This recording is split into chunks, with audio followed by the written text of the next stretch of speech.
जय माता दी दोस्तों, स्वागत है आप सभी का आपके अपने YouTube चैनल खुशहाल ज़िंदगी में। दोस्तों आज हम बात करेंगे शारदीय नवरात्रि कलश स्थापना के शुभ मुहूर्त के बारे में। कलश स्थापना के ठीक एक दिन पहले यानी कि 14 अक्टूबर को साल का अंतिम सूर्य ग्रहण लग रहा है। इस पूजन में क्या प्रभाव पड़ेगा, पूजन के पहले आपको क्या ऐसा करना है कि आपके पूजन पर कोई दुष्प्रभाव न पड़े, कलश स्थापना का शुभ मुहूर्त क्या होगा तथा विधि क्या होगी, ये पूरी जानकारी आज के वीडियो में हम आपको देने वाले हैं। साल का अंतिम सूर्य ग्रहण 14 अक्टूबर को रात के समय लग रहा है। रात के समय लगने की वजह से यह भारत में नहीं दिखाई देगा और ना ही इसका सूतक काल मान्य होगा।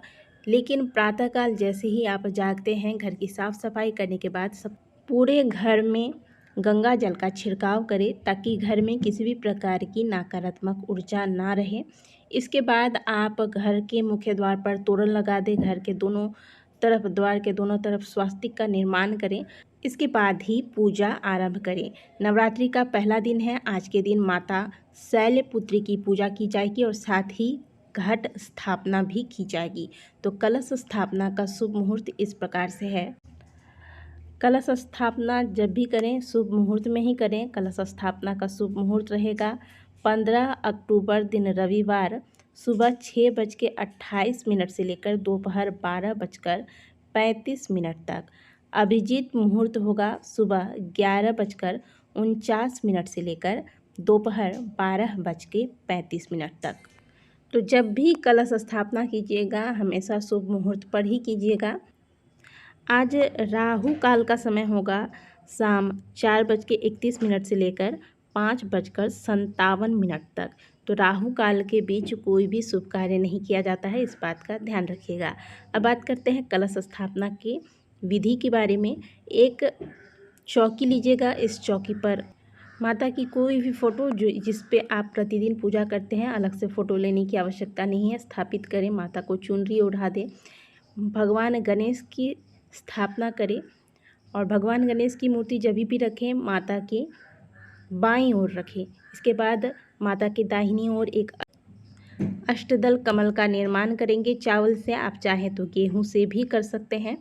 इसके बाद कलश की स्थापना करेंगे। कलश की स्थापना के बिना नवरात्रि की पूजा अधूरी मानी जाती है। तो कलश में जो आप जल भरेंगे उसमें पहले गंगा जल मिला दें और इस तरीके से 5 जगह आपको रोली से टीका लगा देना है। स्वस्तिक का निर्माण करना है। कलश आप चाहें तो मिट्टी का भी ले सकते हैं, नहीं तो किसी धातु का भी ले सकते हैं, ठीक है। इसके बाद कलश में पान, सुपारी, सिक्का, लौंग, इलायची, दुर्वा और एक हल्दी की गांठ अवश्य डालिएगा। इन चीज़ों को डालने के बाद कलश की शुभता और अधिक बढ़ जाती है। इसके बाद कलश के गले में, कलश के ऊपर से आम के पत्ते डाल देंगे, जिसे कि पल्लव कहा जाता है। 7, 9 या फिर 5 पत्ते वाले पल्लव होने चाहिए। और कलश के कंठ पर आपको मौली धागा इस प्रकार से लपेट लेना है। 3 बार लपेट लेंगे और इसमें गांठ नहीं बांधनी है, ठीक है। ध्यान रखिएगा कि कभी भी गांठ नहीं बांधा जाता है। इसके बाद कलश जो होता है वह पूर्ण हो जाता है। अब कलश के ऊपर एक अनाज का भरा हुआ पात्र रखेंगे। आप चाहें तो मिट्टी का पात्र प्रयोग कर सकते हैं, नहीं तो किसी धातु का पात्र प्रयोग कर सकते हैं। इसके ऊपर से एक आम का पत्ता रख दें। नारियल जटा वाला नारियल ले लीजिएगा। इसके ऊपर से स्वस्तिक का निर्माण कीजिएगा। नारियल के ऊपर से संभव हो तो एक लाल कपड़ा अवश्य लपेटें, नहीं तो चुनरी लपेट दें। और अगर नहीं हो पाता है तो केवल कलावा 3 बार लपेट कर इसके बाद इस नारियल को आप कलश के ऊपर स्थापित करें।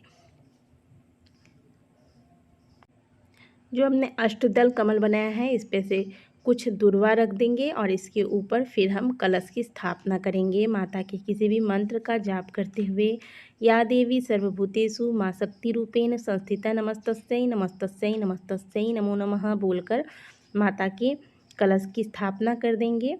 और इसके बाद कलश का पूजन कर लेंगे, फूल चढ़ा देंगे, माला चढ़ाएंगे कलश के ऊपर से। अब 9 ग्रहों की स्थापना करेंगे, 9 ग्रहों का आवाहन करेंगे। सबसे पहले सूर्य देव, इसके बाद चंद्रमा की स्थापना करेंगे। इसके बाद हम मंगल देव की स्थापना करेंगे, बुध की, बृहस्पति देव की, शुक्र देव की, शनि, राहु और केतु। इस प्रकार से 9 जगह पे थोड़े थोड़े से चावल डाल के इसके ऊपर आप एक एक सुपारी रखकर 9 ग्रहों की स्थापना कर लीजिएगा। और प्रतिदिन जैसे आप बाकी स्थानों पर कलश पर गणेश जी की पूजा करेंगे, फिर ठीक उसी प्रकार से यहाँ भी आपको पूजन करनी होती है। प्रतिदिन तिलक लगाएं, पुष्प इत्यादि, धूप इत्यादि अर्पित करें।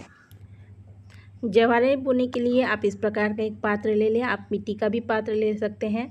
इसमें आप मिट्टी को अच्छे से पहले से साफ़ करके साफ स्थान से मिट्टी लीजिएगा। इसमें थोड़ा सा गंगा जल छिड़क दीजिएगा और फिर जवारे मिलाकर रख देंगे। जवारे अगर आप एक दिन पहले भिगो कर रखते हैं तो ये जवारे ज़्यादा अच्छे से अंकुरित होते हैं। और जब भी आप पूजा करने बैठें, नाम जाप करने बैठें, थोड़ा थोड़ा सा जल का छिड़काव इसमें आप करते रहिएगा। बहुत ज़्यादा भी पानी नहीं होना चाहिए कि जवारे जो है वह सड़ जाएं, ठीक है। थोड़ा थोड़ा सा जल का छिड़काव इसमें करते रहिएगा। कलश स्थापना हो गया। कलश की स्थापना कर ली हमने, 9 ग्रहों की स्थापना कर ली, जवारे बो दिए हमने, अखंड ज्योत जला लिया। अब गणेश भगवान की पूजा करेंगे। वक्रतुंड महाकाय सूर्यकोटि समप्रभ निर्विघ्नं कुरु मे देव सर्वकार्येषु सर्वदा। ठीक इस प्रकार से माता को भी तिलक लगाएंगे, कुमकुम का, सिंदूर का तिलक लगाएंगे, अक्षत चढ़ाएंगे, लाल पुष्प में गुलहड़ के पुष्प चढ़ाएंगे माता को, बेलपत्र चढ़ाएंगे। इसके बाद माता के समक्ष भोग रखेंगे। पहले दिन का जो भोग होता है वह होता है घी का भोग। आप घी अवश्य चढ़ाइएगा आज के दिन। इसके बाद माता के सामने कुछ न कुछ सुहाग की चीज़ें अवश्य अर्पित कीजिएगा। इसके बाद माता के समक्ष धूप दीप दिखाकर माता का जो भी आप पाठ करते हैं, सप्तशती का पाठ करते हैं, तो उस पुस्तक की भी पूजा की जाती है। और अगर आप पाठ नहीं करते हैं, केवल मंत्र जाप करते हैं, तो ओम दुम दुर्गाय नमः मंत्र का जाप कर सकते हैं। इस प्रकार से आपको प्रथम दिन की पूजा कलश स्थापना के साथ करनी चाहिए। नवरात्रि के 9 दिनों में माता के समक्ष गूगल धूप अवश्य जलाएं। इससे माता अत्यंत प्रसन्न होती हैं। और साथ ही माता को लौंग बताशे का भोग भी लगाइएगा। माँ को और चाहे भोग कुछ लगे या ना लगे, लेकिन प्रतिदिन लौंग बतासे का भोग लगना चाहिए।